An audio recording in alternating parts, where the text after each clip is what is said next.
control any of your functions up through here. This is how you do it. You can just pretty much click it. The LED light means it comes on there. So that's your air blower. It is rather noisy on there.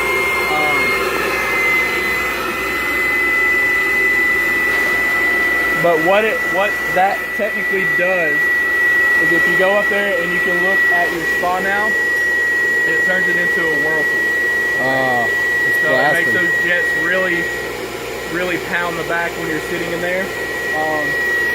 Also, you can turn your heater on from here just by hitting the heater button right there, and it'll heat that water up to 104 degrees. So, if any time you wanted to add something to this system, that's what these auxiliaries up here are for. These are extra auxiliaries, so if you ever wanted to add landscape lighting or something to your backyard, you can actually wire it into here.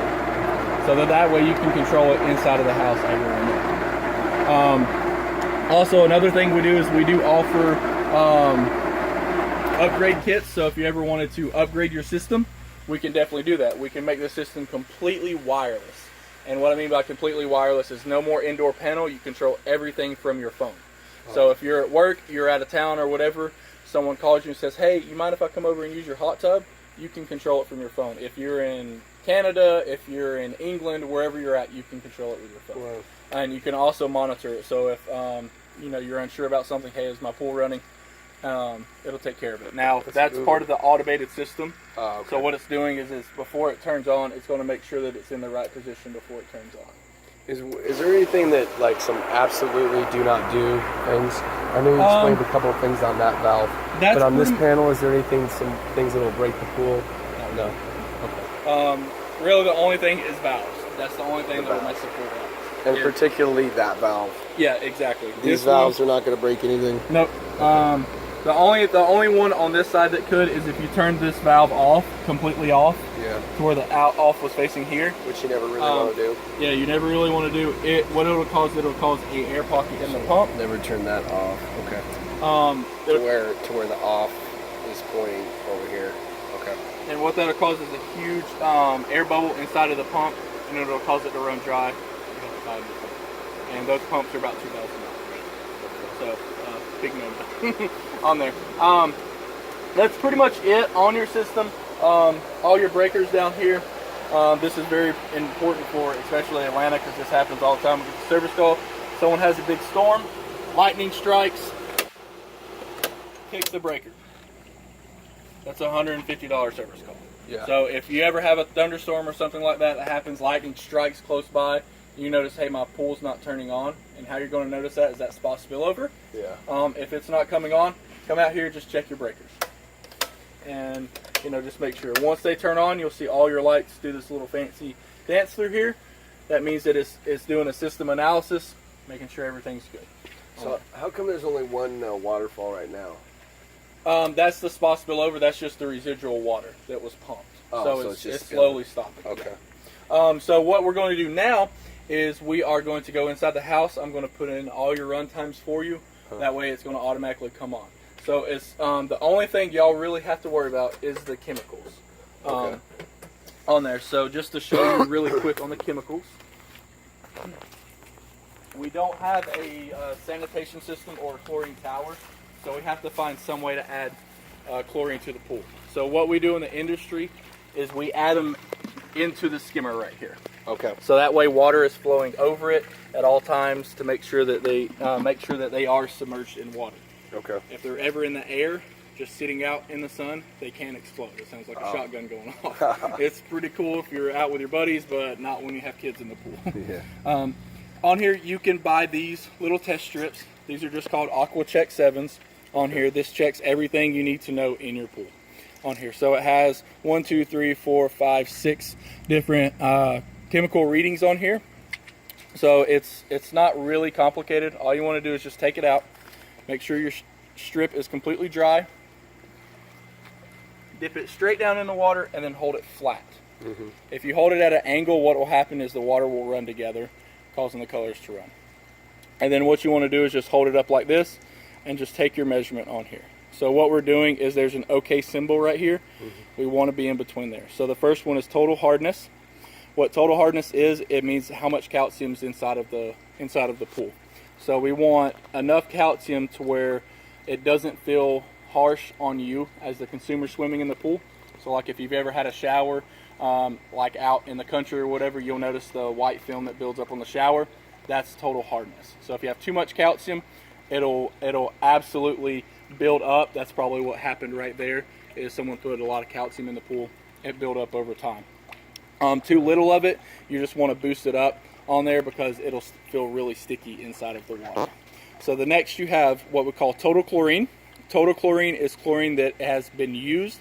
It has ate bacteria, and it's also waiting to eat bacteria at the same time. So it's taking advantage of and reading the chlorine that's ready to kill bacteria and already been used by bacteria. So the free chlorine is the chlorine that is ready to kill bacteria in the pool. That is the most important chemical inside of your pool. Which color is that? That is your total or your free chlorine right here. That's the purple. Yeah, the purple one. So now, if you ever have it at 0, we definitely want to bring that up on there. So the way you bring up free chlorine is by adding shock to the pool. Shock? Yes. So what shock does is it shocks the water and immediately kills the bacteria and adds chlorine. So it's the most commonly used chemical, but it's also the most commonly misused chemical. So the way that you want to do it is this size pool is you want to add 1 pound per 10,000 gallons. So all that means to you is 3 pounds of shock. 3 pounds. How many gallons is this, do you think? This is right at 25 to 30,000 gallons. 25 to 30,000 gallons? Yep. So we want to add... And that's including the hot tub, obviously. Yep. So we want to add it, and we want to brush shock in. So once we add shock, all that does is it immediately boosts up the chlorine. Now it doesn't hold forever. Mm-hmm. So what you want to do is you want to put some type of chlorine behind it. That's where your tabs come into play, which is what's in your skimmer. So all the shock does is it boosts it up. So if you don't add anything behind that, mm-hmm. it'll diminish away. In other words, it's like an energy drink. It gets you ready to work out, mm-hmm. then you have to have something to actually go lift weights with, right? So same thing. So once you shock the pool, you want to put some chlorine tabs behind it. The chlorine tabs will maintain that level of chlorine through there. So it's really important to check your skimmers, check those chlorine tabs. If they are really, really small or they're completely gone, immediately put chlorine tabs back in it. That's really the only thing you're going to need to do. Gotcha. If that purple goes towards the white, that's when you're going to go through that process. Exactly. The other is pH right here. Mm-hmm. This is kind of like science class in high school. Acids and bases is all it is. If it's below a 7, it is way too acidic to drink or swim in or anything like that. It'll be harmful to your skin. If it's above a 7, the bacteria will just have a heyday and grow like crazy. So what we want to do is we want to keep it between 7 and 7.4. Perfect balance. That way if you're swimming in the pool, it doesn't harm you. It still kills the bacteria. So if it goes up to an 8, what that means is your chlorine will not be effective. So you can have all the way up here on the 20s on your free chlorine, but if this is high, it's not going to be effective at all. So we want to keep it right down there between 7 and 7.4. The other is your total alkalinity. Mm-hmm. So what this is it keeps your pH out of balance. So you see all the time people pay the expensive price for alkaline water. Mm-hmm. The reason why is when something is perfectly alkaline, 1, it has no charge to it, so bacteria can't grow. And 2, it keeps this pH at a maintained level. So that way it's not going up and down, back and forth. Your pH isn't bouncing all around. It's at a steady level. So once you get this up, you're good. So now the last one is cyanuric acid. So what this is this keeps the sun from evaporating your waters and all your chemicals inside of your pool. So especially with this Georgia heat, we want to make sure we keep the UV rays bouncing off of the water. So cyanuric acid, we just add literally cyanuric acid to the pool. We want it between 30 and 50 on there, and we just add it to the filter pump on here. The alkalinity, you're just going to add baking soda to bring it up, muriatic acid to bring it down. pH, to bring it up, you're going to add a base like soda ash to bring it up. To bring it down, you're going to add muriatic acid. And how do you know how much to add then? All you're going to add here Will the table show you how much to add? You can look up a chart. Now what we usually do is we do this so much, we do 400 pools a week. Is we kind of figure out what I call a generic rule of thumb. An average kind of. Yeah. So if you're up at like 7.6 or higher, you want to add half a gallon. If you're over 8, you want to add 1 gallon of muriatic acid. So pour it in the pool. And definitely wait 4 hours before you swim in the pool once you add it, because if you jump in there, you'll come out looking like Ghost Rider, no skin or something like that. So definitely wait if you add muriatic acid. 4 hours. Yep. On here, the alkalinity, you just want to add, like I said, baking soda to bring it up. That'll probably be 10 pounds at a time on there. And you can put that in the pool. Cyanuric acid, 3 to 5 pounds at a time, and add it to the filter pump back there. The reason why you want to add it to the filter pump is if it touches the finish of that pool and it lays on there, it will stain the finish of the pool. And it'll look brown and rusty and everything like that.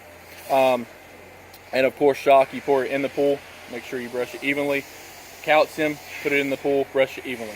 If it's below 80 degrees, don't bother with it. The reason why is it'll turn the whole pool looking like an eggshell. So you got to make sure that water is warm, and be careful when adding it.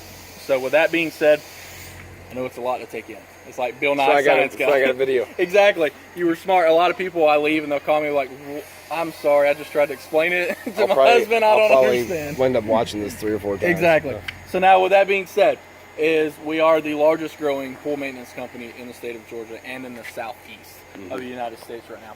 So we do over 400 pools